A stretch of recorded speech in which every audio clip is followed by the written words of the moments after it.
नहमदुहु व नुसल्ली अला रसूलिहिल करीम अम्मा बाद फ़अऊज़ु बिल्लाहि मिनश शैतानिर रजीम बिस्मिल्लाहिर रहमानिर रहीम। अस्सलामु अलैकुम डियर व्यूअर्स, आपके फेवरेट इस्लामिक इंफॉर्मेटिव चैनल फतवा ऑनलाइन से मैं हूँ शब्बीर अहमद।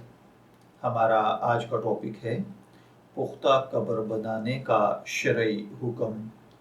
ये एक सवाल है जो एक भाई ने पूछा है। वो कहते हैं, अगर गलती से औलाद कब्र पक्की करवा दें तो इस सूरत में शरई रहनुमाई क्या होगी। देखिए भाइयों और बहनों, कब्रों को पुख्ता बनाना सुन्नत के ख़िलाफ़ है। अगर किसी कब्र को पुख्ता कर लिया गया हो तब भी ये लाजिम है कि उसकी हैयत को सुन्नत के मुताबिक बनाया जाए और उसकी पुख्तगी को ख़त्म किया जाए। अगर कब्र ऐसे मकाम पर बनाई जाए कि वहाँ मट्टी रेतली वगैरह होने की वजह से ठहरती ही ना हो तो फिर अंदर से बक़द्र ज़रूरत पुख्ता करने की गुंजाइश है। ऊपर से पुख्ता बनाना भी फिर भी जायज़ नहीं है।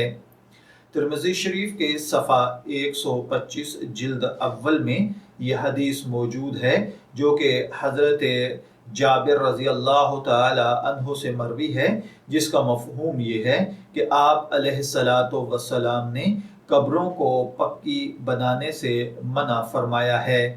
मैं दुआगो हूँ कि अल्लाह ताला हमें इन बातों को समझकर इनके मुताबिक अमल करने की तौफीक अता फरमाए। शब्बीर अहमद को इजाज़त दीजिए, फिर हाजिर होंगे किसी नए टॉपिक के साथ।